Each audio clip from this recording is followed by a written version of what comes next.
Hey gang, Greg Barron here, aka The Professor, and today we're going to jump into predictions for 2024. And as Jon Snow says of Game of Thrones, winter is coming. Actually, that was a really sorry Irish accent, but that's the best I can do today. Not too long ago, I was lecturing at an MBA class that I frequently speak to, and I get a lot of questions, and one of them that continually comes up is, what is the hardest thing about business? My answer has always been prediction.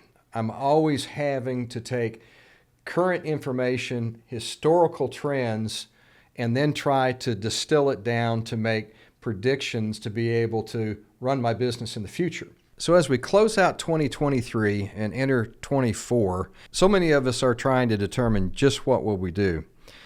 How do we retool our businesses? What investments do we go after? What kind of employee base do we have? Is it going to be a winter for a lot of us, or is it going to be a soft landing? Is it going to be a hard landing? All of those things right now are very complicated to understand because we're living in times where these things are very fragile. So as a bit of a caveat to today, I can give you these predictions on 2024, but those are exactly just what they are. We're like a lot of people that govern us that have all of these charts and graphs that try to tell us what to do, but ultimately, we don't really know. What we do know is we have some graphs and trends we can look at historically. We can even go back to 2008 and beyond to try to see how our economy has responded during inflationary times like we've got right now.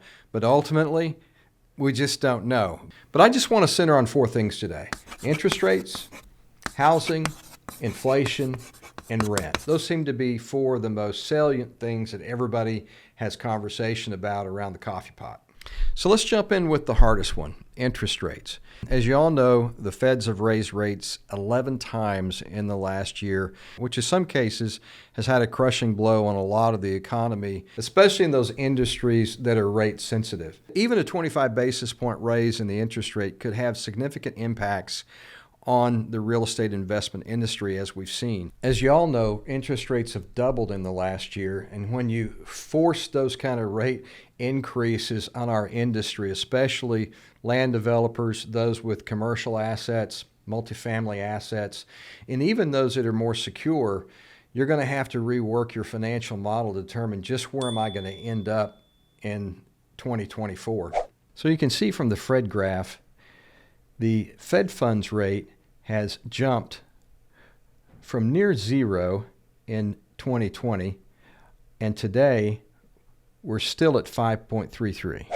Now, if you're in the commercial space, that means you're typically going to be 300 basis points over a Fed fund rate, or effectively you're going to be about 8.5% in what we call our prime rate, or SOFR if you're a little more sophisticated in commercial lending and development. Though I guess the big question lately is just what is the Fed going to do after the end of the year? I don't know. Currently, long-term 30-year mortgages in the residential market are somewhere right around 7.75 today, and they seem to be holding steady at that rate. So if I pull up my recent Fed graph and take a look at what the talking heads and PhDs are looking at in the East Coast, you can see from the graph that at the start of 2024, they're indicating that they anticipate around a 5.1% Fed fund rate as it stands right now. If you move that along to the end of 2025, they're still anticipating a fairly decent drop to 3.9. So to hopefully put it into simple terms, all the PhDs out there that make these graphs are telling us that the pressure that the Feds have placed on trying to control inflation with rising interest rates, they feel that now there's going to be a downward pressure and trend on the Fed fund rate, which is ultimately going to affect prime rate, which is what we borrow at. The Feds only have one lever to pull to control inflation, and that's to raise or lower the Fed fund rate.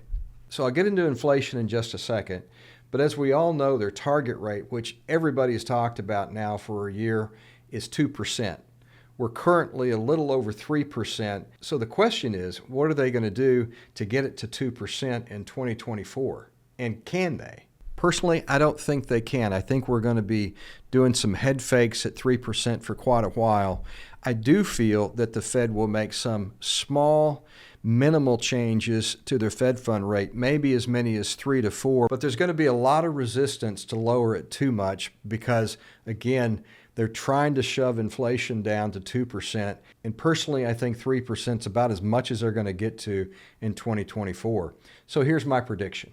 With long-term 30-year mortgages right now about 7.75%, I don't think long-term interest rates are going to slide any lower than 6.5% to 7% over the next year based upon the 10-year Treasury yield that typically drives what a 30-year mortgage rate is priced at in the market. As far as the prime rate goes, even if the Fed fund rate goes down to 3.9 as the chart shows, you're still going to be about 300 basis points above that. So you're still looking at about 6.9 to 7% for most commercial loans in 2024. Basically what that's going to mean is there's just going to be a lot of resistance to pick your pencil back up and do another commercial deal. Unless, of course, you've got a deal structure that can accommodate that kind of rate.